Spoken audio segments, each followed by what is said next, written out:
use these for acid indigestion. So what are we going to use these for?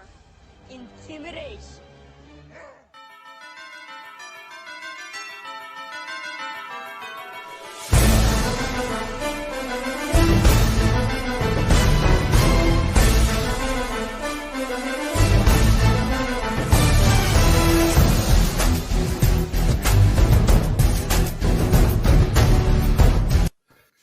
What is going on? Happy Football Sunday. Happy Football Sunday. It is me, Barfy. It is I, Barfy, with always my trusty companion, my brother from another mother, the boy I've known since the good old 1992. Monahan. What's going on, brother? How you doing? I feel good. How are you feeling? I am a little rough. Not gonna lie. Not gonna lie. Feeling me at 3 a.m. this time. Yo, I was up. So Friday night, I got completely hammered at like 8 o'clock and passed out.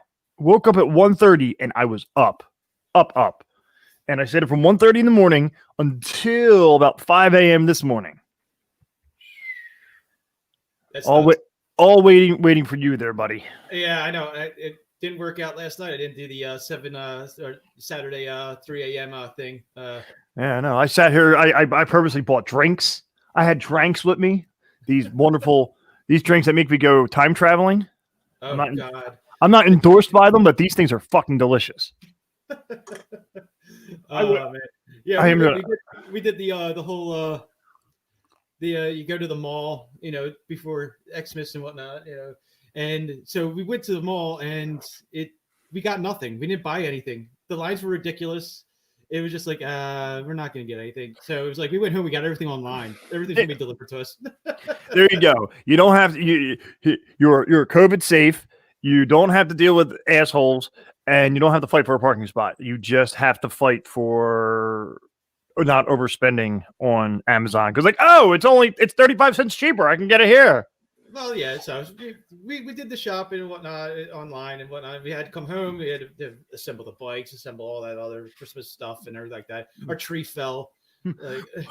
Bikes! The tree fucking fell.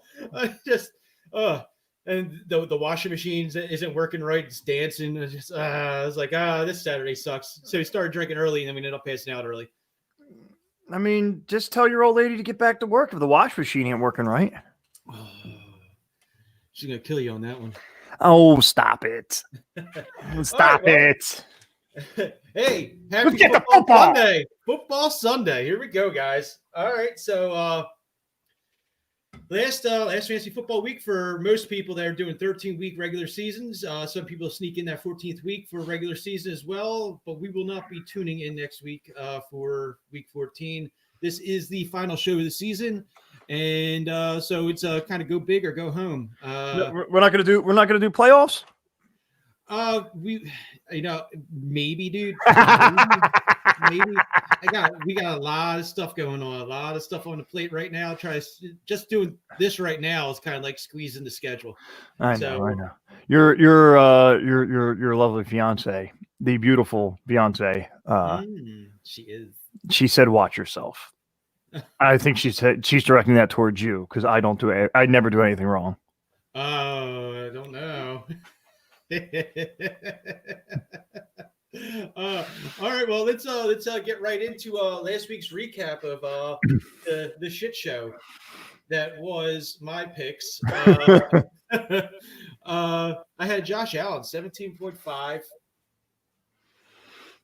Like. Playing the matchups, man, I was expecting much more production out of him, and he just, I don't know, for some reason when I pick him, it just doesn't work out. Dalvin Cook had a subpar week at 9.2. DK Metcalf did go off on the Eagles as planned. He had most of his production in the first half with 23.7. Through my sleepers and redeemers, Derek Carr fell humongously flat. I don't know what's going on with Derek Carr. He plays well, and then it's like, all right, I'm going to pick Derek Carr this week, and he's like, oh, wait a second, I'm not going to play this week very well. So he's a good first half quarterback. I've never seen him do well coming the latter of the season. It's just, I don't understand with Derek Carr. And now people are trying to say that I was reading an article about Derek Carr, and they're saying, you know who Derek Carr who reminds us of Derek Carr is Carson Wentz. And they said, Ah, could it be that bad though if he was to be? Derek Carr is a competent quarterback, so if it ends up being that Carson Wentz turns out to be like a Derek Carr, I don't think that would be totally bad. right. A step up from where he is right now.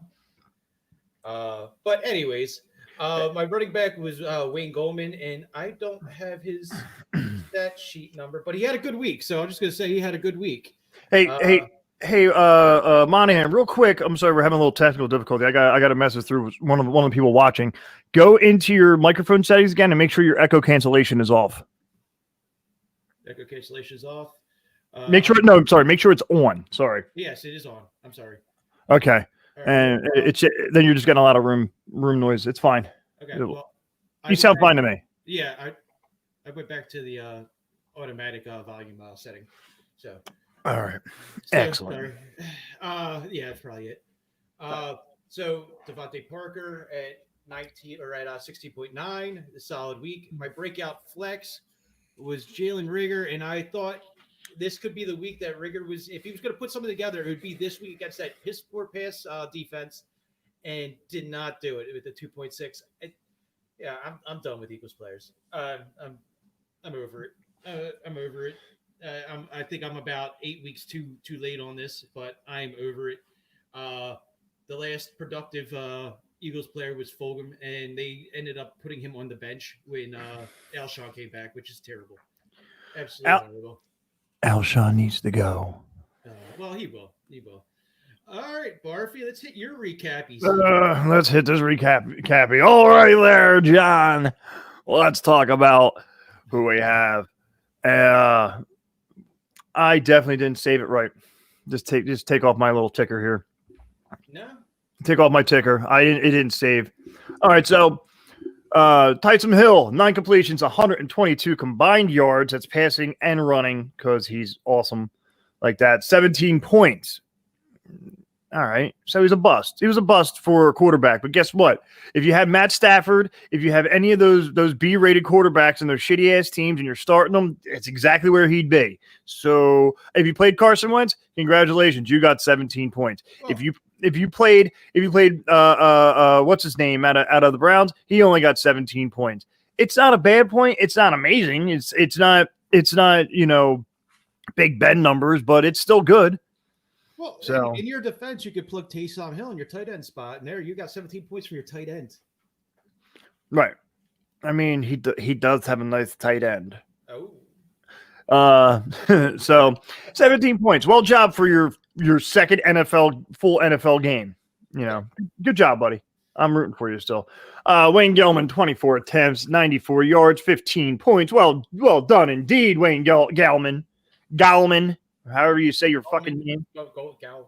Gallman. I don't know. Where's Joe Butler? He could tell us. I don't know how to say this, Monahan. Kim Basinger. I don't know how to say it. All right. Philip Rivers, 24 completions, 294 yards, 17.8 points. Again, he was a sleeper. He woke up a little bit. I mean, I'm going to take a nap. James White with 18 yards, 2 TDs, 13.7 points for Sir James White of the New England Patriots. And Evan Ingram, my dumb ass, because my phone rang as I was trying to plug him in. I didn't put him in on time. It would have been a less tighter of a game had I put him in, but 6 receptions, 129 yards. For 10.9 points. Well done indeed. Hey, but you still leaked out a victory. I leaked out a victory, and now the bald bastard's got to eat some deviled eggs. Well,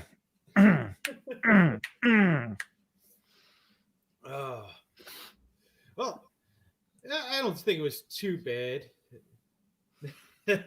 There's a face we haven't seen in a while. Yes. Well. Now that we're back on 2 platforms, we're back with Facebook and YouTube. So, hey, if anyone's out there, send your questions and comments, and we'll go from there. It is a live show for a reason of that, so let's get that going. I see your beard heavily. There we go. All right. So we're gonna go into this week for our must starts, and I'm gonna go out and I'm gonna say Kirk Cousins because it is the second half of the season, and Kirk Cousins plays like an All Pro, future Hall of Famer. Playing like Yeah. yeah, it's ridiculous. And I do the last 2 years I have picked him for this reason of he always turns it on at the second half of the season. And I always am stupidly like so hard up in roster positions, and I'm like, all right, I don't need a second quarterback right now, so I always drop him, and then I lose him, and then you see him just go freaking nuts, and then I'm stuck with like Carson Wentz starting in my quarterback spot. Oh. um, Oh. but Kirk Cousins is playing Jacksonville 30th against quarterback production. The last 2 weeks, 28.1 and 26.8 points, respectively. It's great. That's top tier points right there for a quarterback. Jacksonville has given up to the last 2 weeks against Baker Mayfield at 18.3 and Roethlisberger another 18.6, and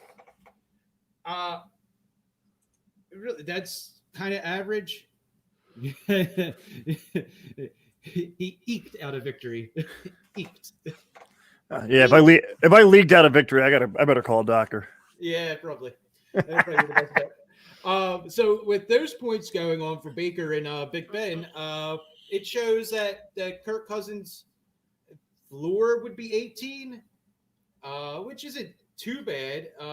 But you want to see in more of the lower 20s range, and I believe you'll see that in the more of the low 20s, mid 20s, exactly where he's been scoring the last couple weeks.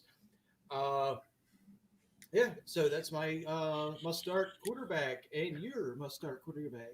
And my must start quarterback is Mr. Ryan Tannehill. Ryan Tannehill is playing Cleveland. Welcome to the game show. Well, all right, ladies and gentlemen, here we go. Mr. Ryan Tannehill, who I have for this event today. He played two tough teams back to back. He played Baltimore and Indianapolis, and he got 20 points between both of those teams. With both of those teams, he scored 20 points each week. He benefited with key guys missing on the defense from both of Indy and Baltimore. So, he's a good quarterback, but it also helps when, the big guys aren't there to kick your ass. He's averaging 25.7 fantasy points per game. And last week, Cleveland allowed Glennon to pass for 235 yards, 2 touchdowns, and score 21 fantasy points. It's Cleveland. As much as they want to be a good team, they're not going to be a good team at all there, Johnny, because they suck. It is the Browns. They have. They've been playing really well this year. They're starting to turn a corner. I think Baker's starting to look more and more. It takes a couple years for a quarterback sometimes to find his area. And like I said a couple weeks ago, sometimes it's losing that big time name to actually get some better cohesion into the offense. So losing Odell was probably a godsend. I agree. I mean, Odell is a beast of a player, but he's too much head for that team. He's just too much of a head. You haven't done shit in 3 years since you went to the team. Good job, buddy. You scored 1 touchdown this season. 1. Uno más. I know this. ¿Por qué no los dos? Well, the Browns are going to be a solid team moving forward. I think definitely with Laundry catching those passes, Baker tossing them. You have Nick Chubb. You have Kareem Hunt. You Myles Garrett, I believe, is back now, so solidifies that offense or defensive line. They have the bodies, but they're not doing it. That's the problem. And it's mainly because I think it's poor. It's there's not enough unity, and there's, I don't know. I don't think they're just not. Their coaching is not there to give them that extra step. They have the weapons. It's what's his name, Stepnowski, or I forget what his name is, but it's his first season as the head coach, so he's still trying to get everything together and whatnot. So, but that's why you have 17 different coaches on that team. You got your offensive line coach, you have your passing coach, you have your running coach, you have your Super Bowl victory football dance coach. I you have enough coaches. You don't to be a good leader, you need to have you don't need to be the smartest person in the room. You just need to know who to get the answer from. And they don't have it. They don't have it yet. I would love to see the Browns go to the Super Bowl, for once, instead of just me referencing that for when I go to the bathroom. That's right. All right, so moving on. Speaking of the Browns, must start running back this week. Nick Chubb's against Tennessee. Tennessee's 25th against running back production. The last 2 weeks, Nick Chubb has put off 26.1 and 12.4 points. Over the last 2 weeks, Tennessee has given up 13.5 to Hines and 17.5 to J.K. Dobbins, which was his breakout week, I believe, last week or 2 weeks ago. 2 weeks ago. Yeah. 2 weeks ago. Right. So I believe Nick Chubb's they know they're actually starting to go pound and ground. They got to go. They have 2 solid running backs, 2 solid workhorse running backs in the backfield. So they're definitely going to continue to run the ball. Nick Chubb's is getting the majority of the carries because he's just that workhorse that can get them, and he's always a big breakaway. So I'm going to go with Nick Chubb's as my must-start running back this week. Is he okay to play with only one hand? He got the eyeball though. He got the eyeball.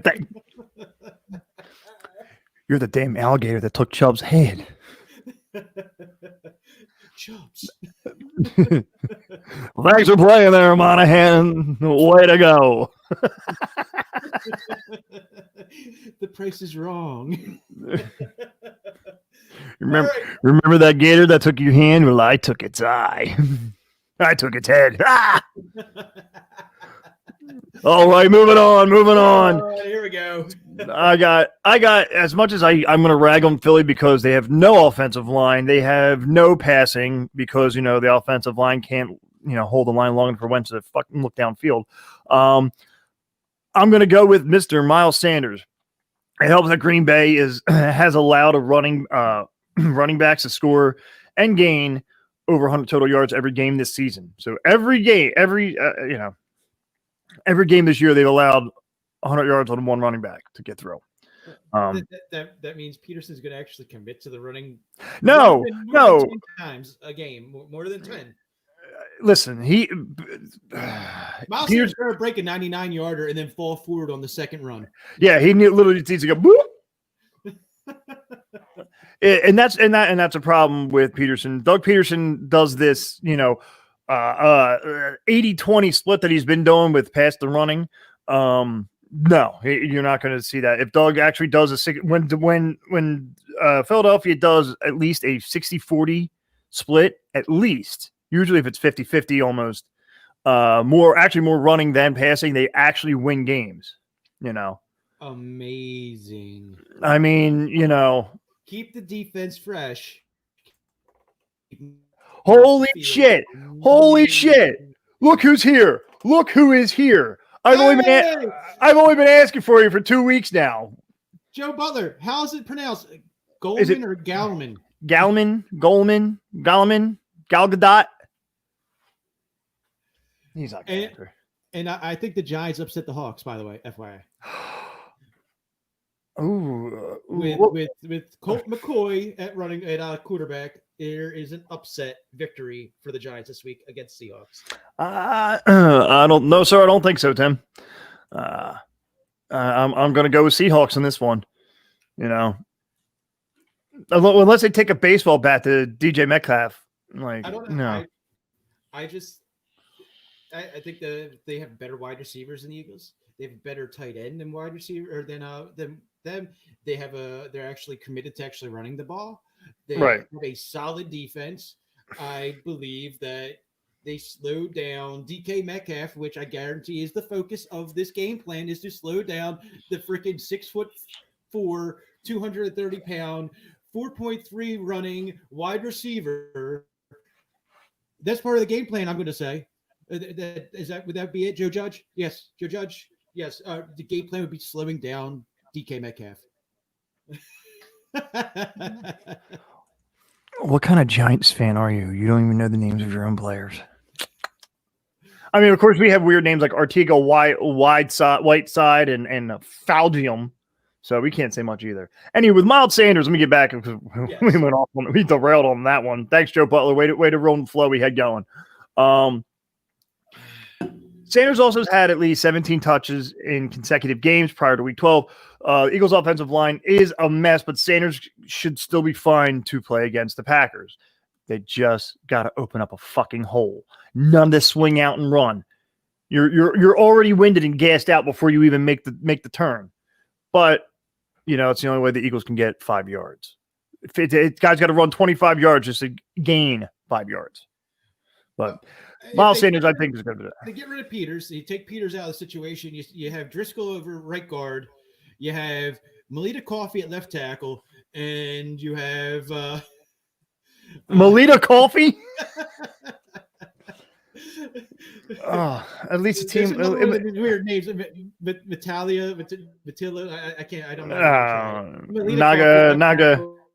And that, my friend, is how you have a competent offensive line.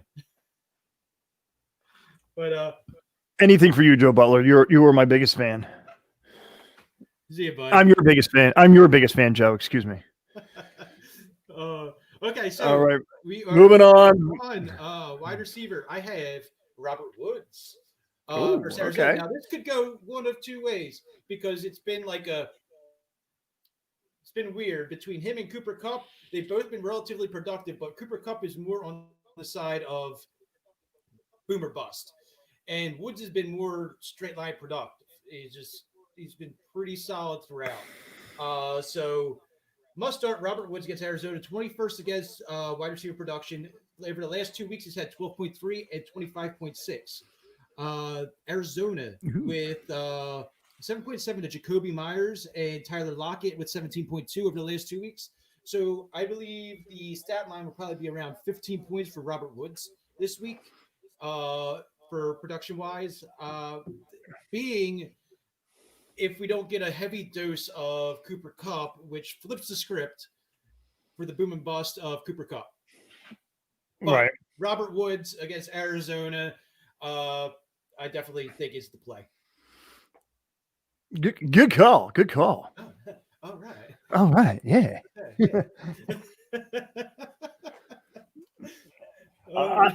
I'm going to go with Sir Brandon Cooks from Houston. Despite the fact he's only scored like 12 points in the past 6 of his 7 games, he still started 80% of he was still started at 80% as of Wednesday.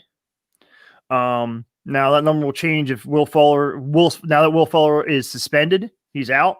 Yeah, awesome. You have him, don't you? Oh yeah. Well, why not? Why not? Well, what else could go wrong with my fantasy football season?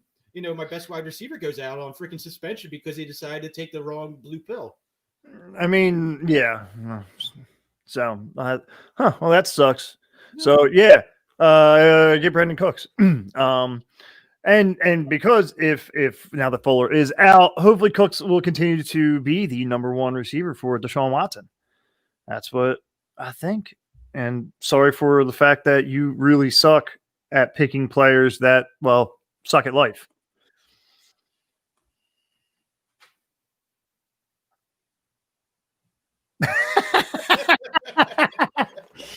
Yeah, you pick these fucking tank of players, and then they do stupid shit like It just wasn't working out this year. The writing was on the wall. It just wasn't working. So but see, the writing on the walls is from a toddler that just took their shit diaper off and smeared it all over the wall. Yeah, it was bad. They took the Browns to the wall. I'm over this fantasy football season. Thank God.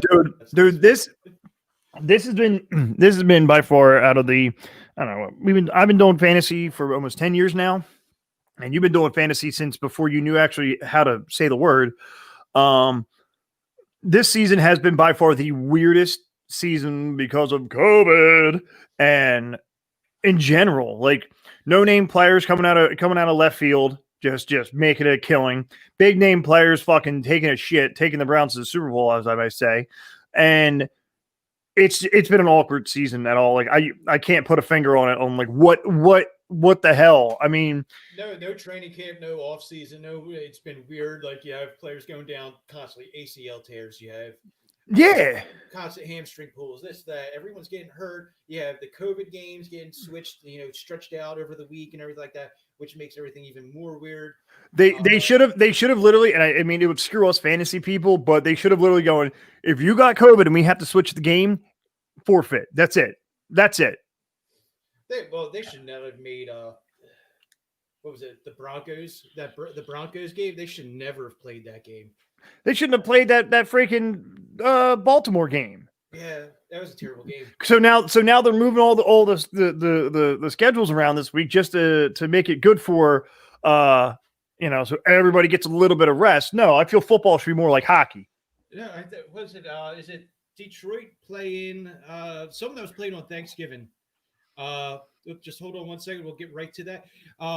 Detroit or someone that was playing on Thanksgiving has been off for like a week and a half and whatnot. And Baltimore is on a really short week, and they're playing, and it's just how this all has been shaken out. It's just so delusional Tanner. Sweet. I'm loving these names. The YouTube crowd is I loving these names. I mean, this isn't phallic or dirty in any sense, but that's just a cool name. Continue. Okay, so half point PPR. Proceed. Half point PPR pick 2. Kirk. I'm guessing that's Christian Kirk, Jacoby Meyers, Rashard Perriman, and Mike Williams. I'm going to think that is. So pick 2. I actually am going to go. So you need to start 2 wide receivers. I'm guessing these aren't flex players. So my guess would be I would go with Jacoby Meyers and or Myers, however which way you want to pronounce it. And Rashard Perriman is actually on my list of players. So I am going to go with Jacoby and Rashard. You know what? I'm gonna second that. I'm going to second that. Just because it's good. I mean, they're all solid players, so it's one of those, again, throw a name in a hat and you got your choice, but definitely. I haven't been really following Christian Kirk. I know he got hot earlier in the season, and I'm not quite sure where he's at so far over the last couple of weeks. But I know Mike Williams has been really spotty. He's severely boomer bust. So I really wouldn't touch him. If last week before the playoffs, Jacoby Myers has been more productive and more solid as the weeks go on. I would definitely probably go with him in that route, and I'm loving Rashad Perriman this week. So I definitely would say go with those 2. So hey, go get it, Tanner. Delusional Tanner, thanks for popping in and tell your friends about us. Ooh. Absolutely. Thanks for being around. Well, we try to answer them. I mean, I'm a moron. We're not, I mean, I will not say I am not a moron. But Monahan is my fantasy football go-to. Even when I'm playing him, I will ask for his advice because he will not screw me over just to get the extra point. Even though usually when we play each other, one of his key players gets hurt anyway. This is a Boy Scout. I mean, I was a Boy Scout. I got kicked out for eating a brownie. But Delusional, man, check us out. We would love to hear from you again, man. Thanks a lot. Yeah. Moving on now, Monahan. What do we got for our sleepers and redeemers? Okay, sleepers and redeemers. So this is a bit of a reach, and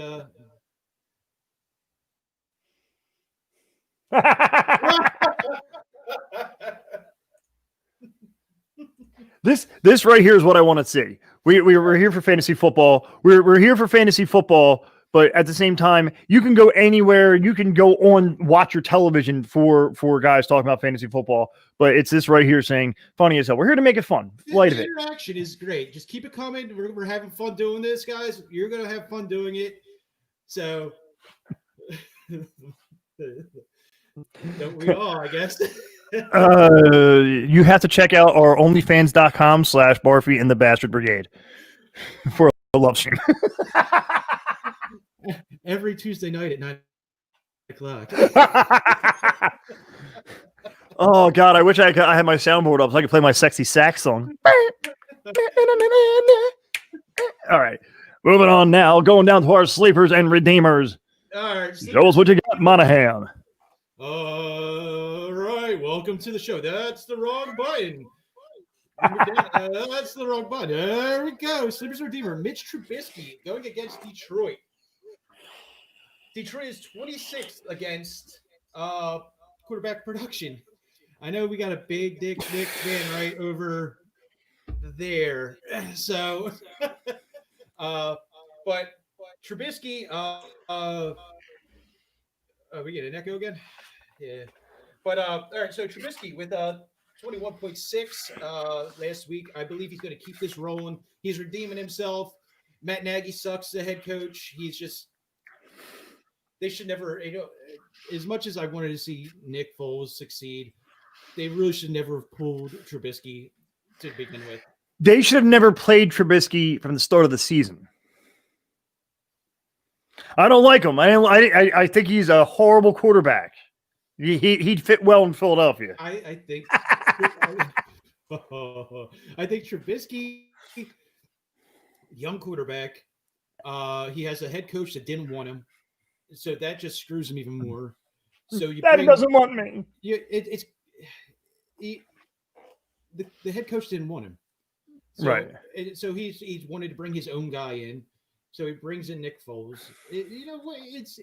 It's like having someone peering over your shoulder, trying to take the answers to the test, and you just get away, So Trubisky's getting his finally. They're going to probably lay it out, say you got the rest of the season to prove yourself. He's going to prove himself. He's going to have a game against Detroit. Detroit is terrible. So over the last 2 weeks, Detroit has given up 34 to Deshaun Watson and a very meager 12 to PJ Walker, who was on his first start of his career in the NFL. So that's kind of a slide. All I'm going to say is Matt Prater through the uprights gonna send it home for Detroit.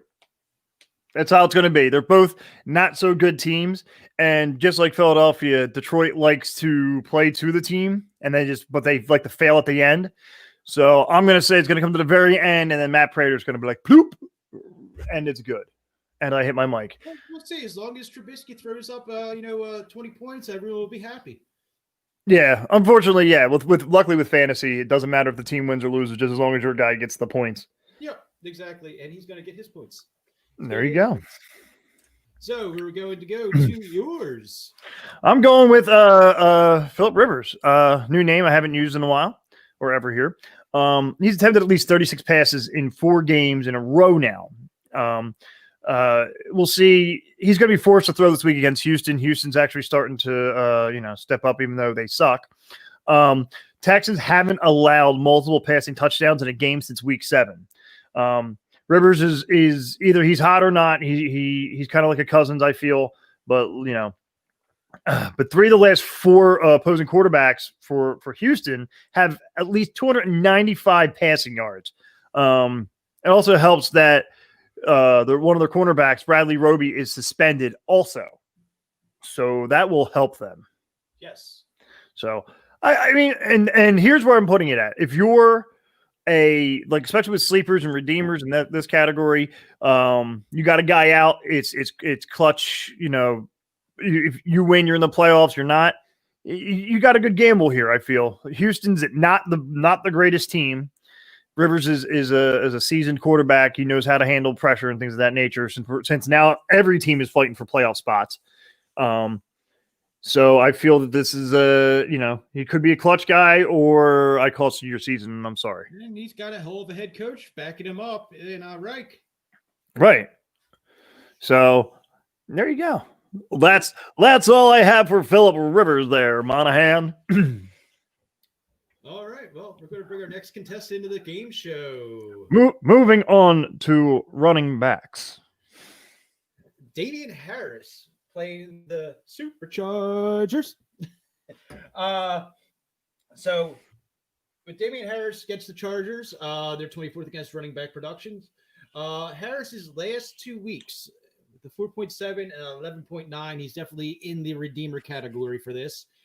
He is a little bit more of one of those touchdown dependent guys, but going against the Chargers, I believe they will totally commit to running the ball, and you will see a lot of Harris. You'll see him probably pounded about 20 to 25 times.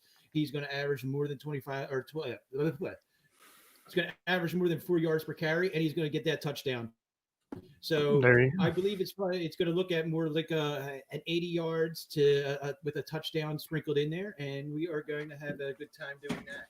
And so with the last 2 weeks again with the Chargers, they've given up to Devin Singletary, who is just not all there as far as running back concerned for production. He had 10.7, and then they gave up Frank Gore 14.1. Yeah. And I should just tell you, 14.1 to Frank Gore. Even though I know it was more of a touchdown that got him over that 14.1 points area, but still was averaging over 4 yards a carry against them, and I believe it was like 65 yards or something like that, 70, some along those lines, and he had like another catch or something out of the backfield. So Damian Harris this week is a solid play, I believe. That is a good call. Excellent. All right, I'm going with Melvin Gordon. Gordon has a chance for an increased workload this week with Philip Lindsay out with a knee injury, likely out, I should say. I didn't check the injury reports. All for you, Joe. All for you. This is actually not for anybody else watching. It's just for you. You.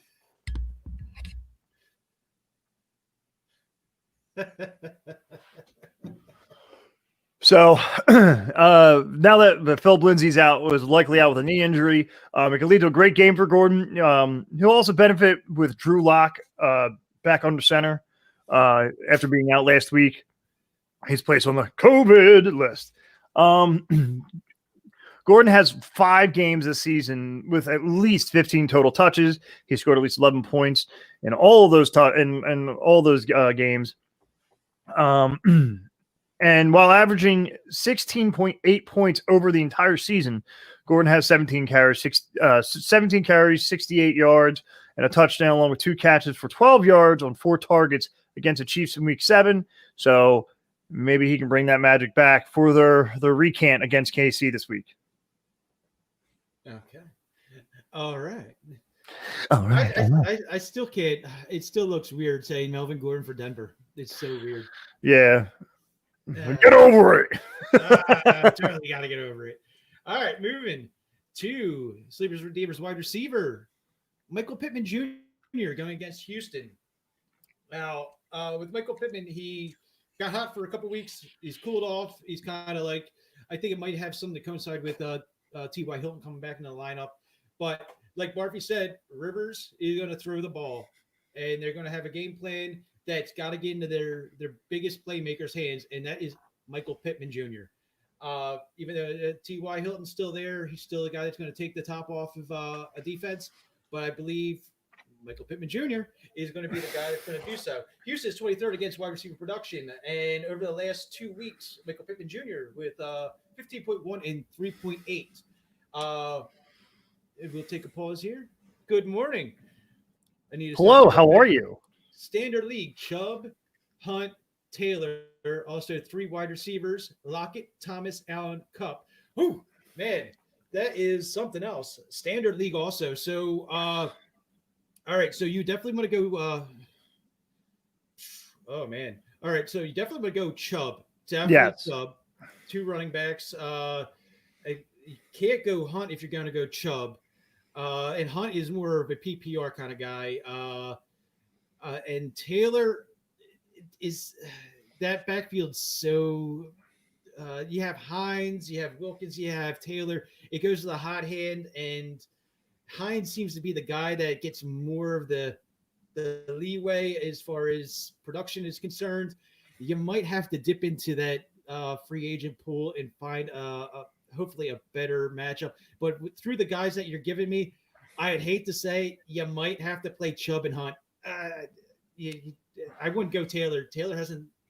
Taylor, he fumbles and then he gets yanked, and that's it. That's all she wrote. He's a solid running back. I think he just has the rookie hiccups. So that's now wide receiver wise. You have Lockett, Thomas, Allen, Cup. Definitely want to go Keenan Allen, Cooper Cup, like I said earlier, a guy, but definitely helps this week. Tyler Lockett also has a lot of upside. Thomas has a lot of upside. You have solid wide receivers. So you got to play three. I'll go Lockett, Thomas, and that's tough. All right, maybe let's go. You know what? Thomas hasn't been really much without Breeze, and he's been kind of banged up most of the year, so he hasn't been very productive. I know this for a fact because he's on my roster, and he's been the guy that I just want to face palm that I picked him in the first round. So go go Lockett, Allen, and Cup, and I believe you will have a solid wide receiver trio. Running back wise, Chubb. But if there's a better option for a standard league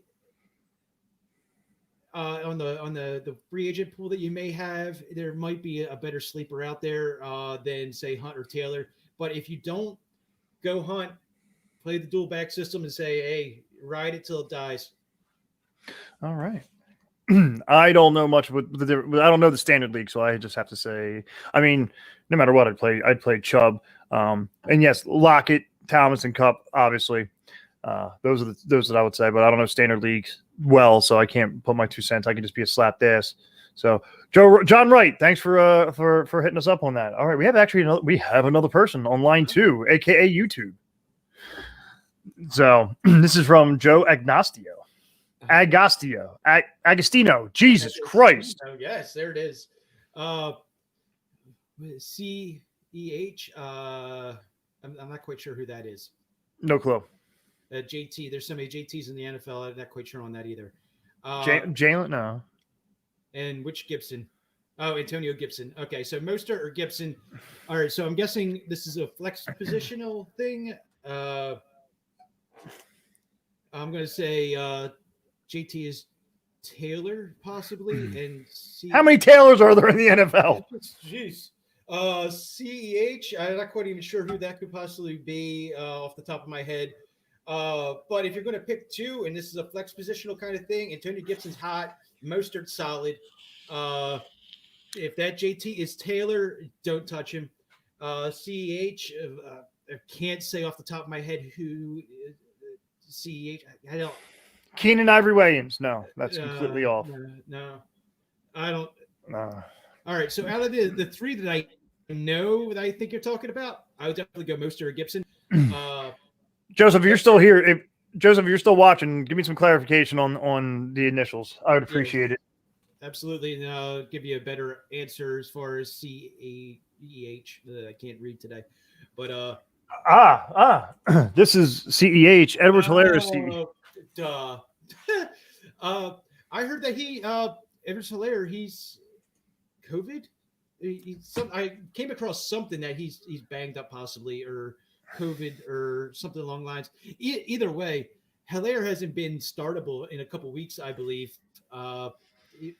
It's been Mahomes and Tyreek Hill up there. It's been just fireworks passing game.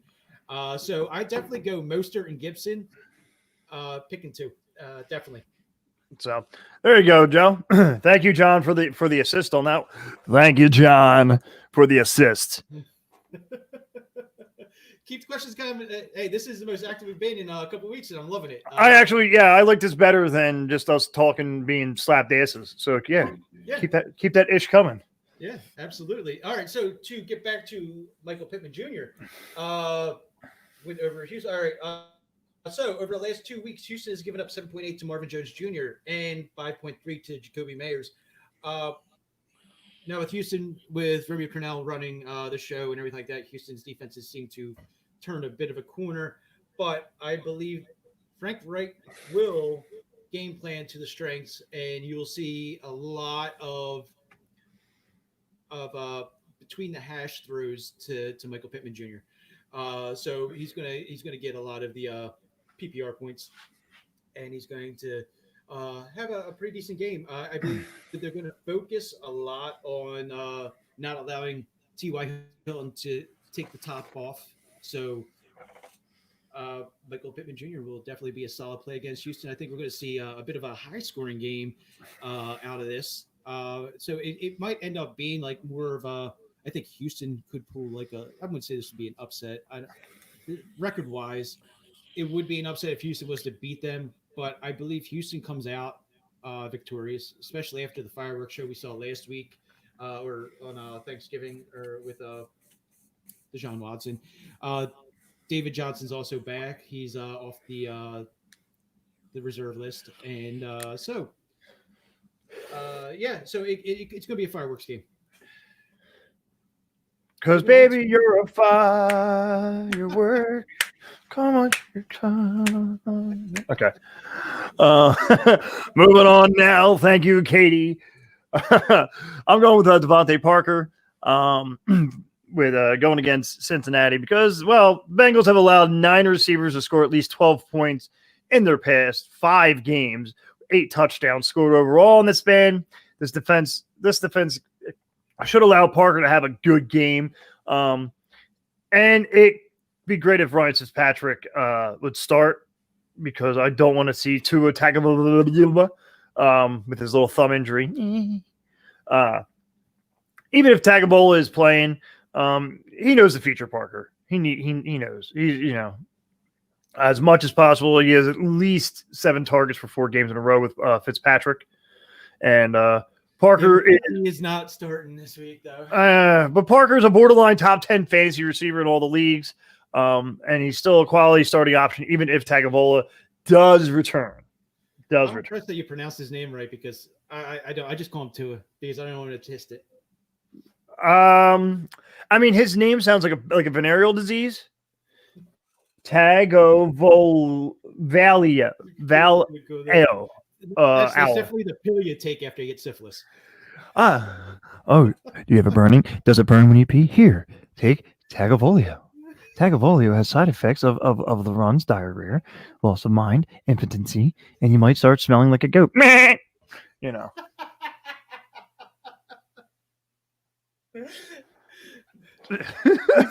Keep the can gin rolling, Joe. When is football over, you guys just need to go pop stars. Just have me do drunken karaoke at 10 o'clock in the morning. I mean, I'm okay with this. I start drinking at 8 o'clock usually anyway, so fuck it, might as well just. Oh Jesus! We could do the name that band. I don't know, name that group. I could start putting some Kenny G on, lighten the mood. Sorry. I'm trying to enjoy my drunk, not go to bed. I support it. I'll allow it. All right, moving on. We're having too much fun today. Devontae Parker, yes. Okay, so with Tua starting and all, I don't know. Without Fitzmagic playing, I don't know. That's a risky proposition. Do you believe in Fitzmagic? I do. That's why I think he should be starting today. Do you believe in Fitzmagic? And I hope you do, because I can't pronounce the other dude that plays in that team. All right, so my flex breakout this week is going to Rashad Perriman, who we talked about earlier in the program because of a question from our lovely listeners. Going against the Raiders. Over the last 2 weeks, Perriman has 11.9 and 13.4 points. Now, those are pretty decent numbers for a guy you have in your flex position, but I believe this is a week where he just explodes, just like last year, where he helped me win a championship, where he just came on late in the season and just went freaking bananas. I believe this is where we're going to start to see that uptick of where you're seeing 10 points or whatever. You're going to start seeing that 15, 16, 17, boom, 20. He's going to have that game where he's going to have that monster, and it's going to be this week against the Raiders. The Raiders have given up over the last 2 weeks. Calvin Ridley, 14 points, and Tariq Hill, 22.5. So, with that being said, Rashad Perriman is going to have a monster week this week. I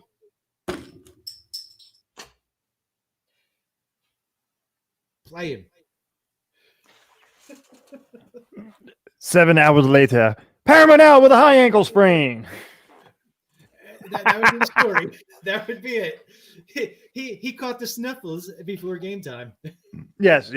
He didn't get COVID-19. He got co. I got the cow. I can't play, coach. I have the black lung.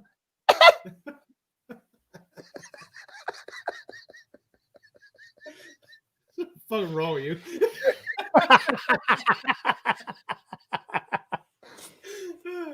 Oh, okay.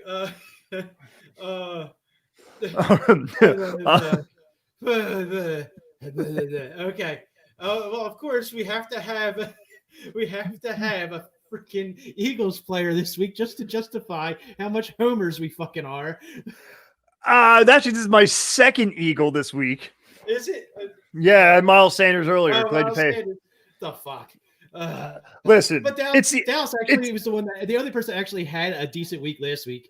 Was Dallas Goedert. Exactly. Yeah, he should continue to be the best receiving option for Carson Wentz.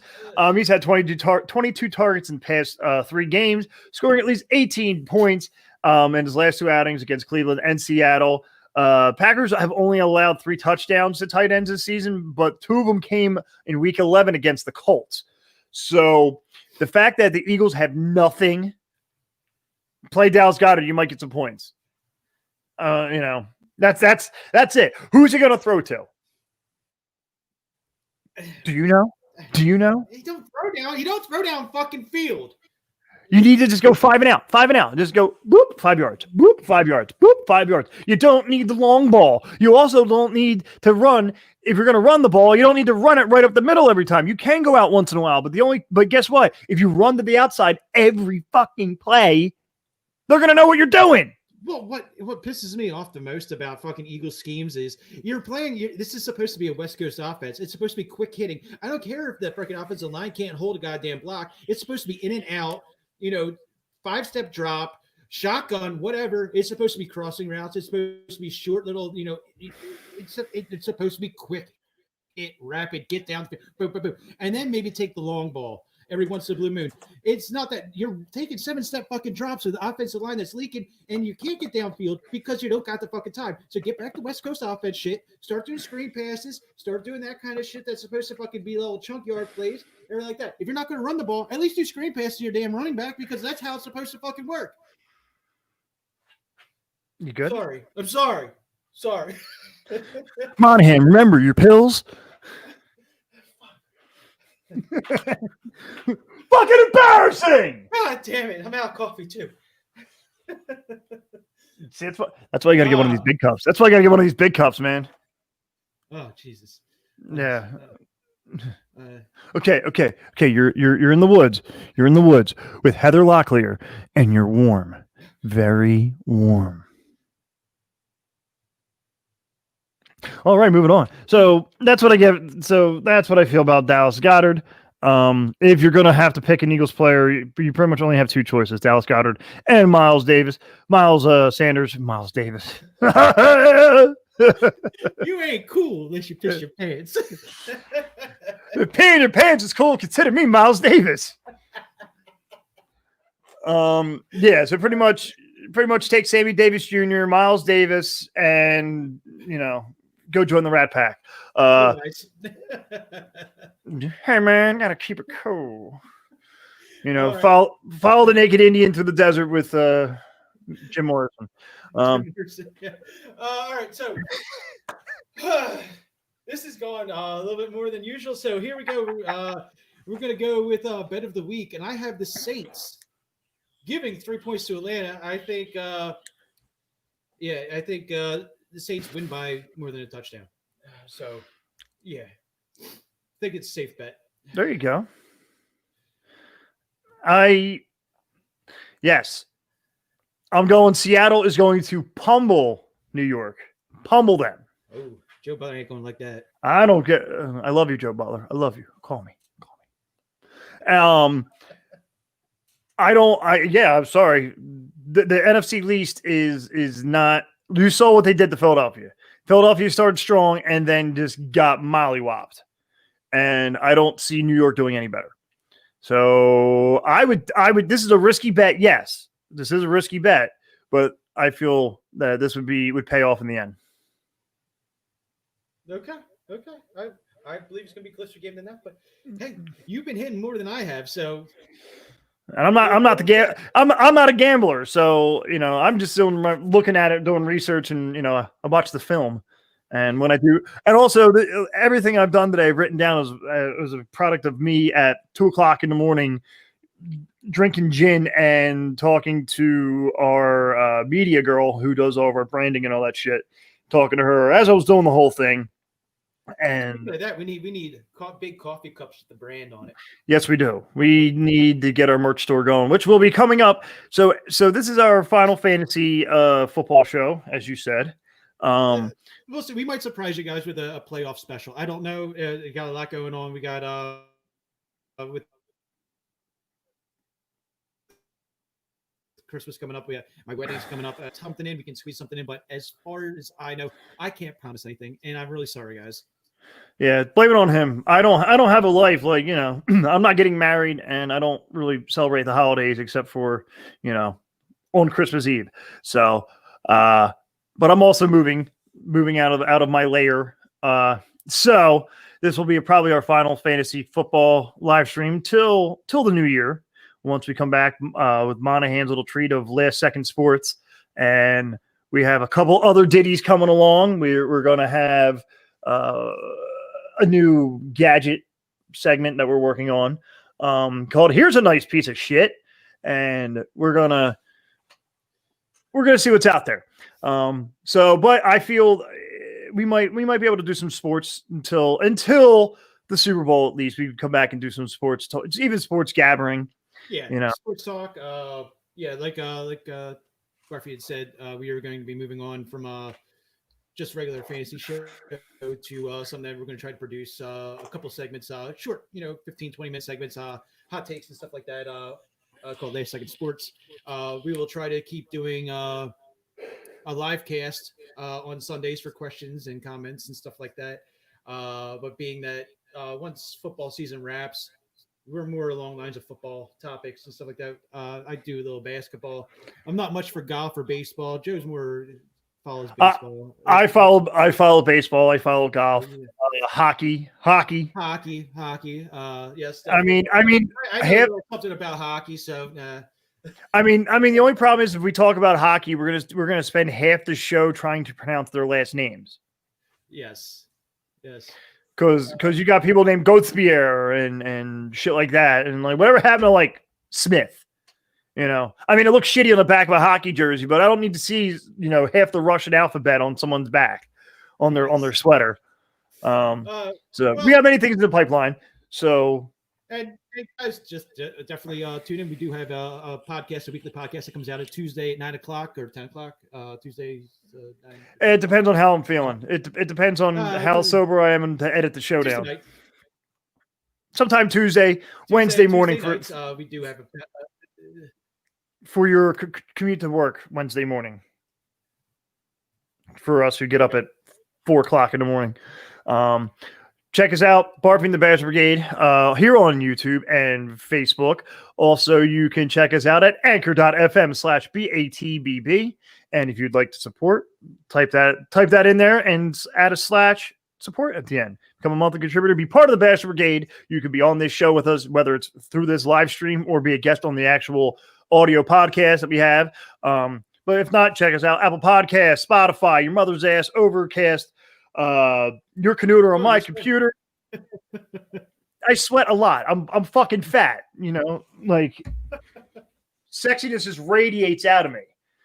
So check us out. And if we don't see you till after the holiday season, have a safe and happy holiday and pray for Monahan because he's getting married. Oh, it's going to be great. Guys, hit the share button, hit the like button. Help spread the word. We're doing this and we're having a good time. We want to keep having a good time. Keep your comments coming. Even if you haven't watched or watched this live and you happen to have any comments, up to game time, I will keep an eye on and I will try to reply to these questions or comments and give my point of view, and Barfy will do the same. And till next time. We'll see you next time, guys. Be safe. Take care, guys.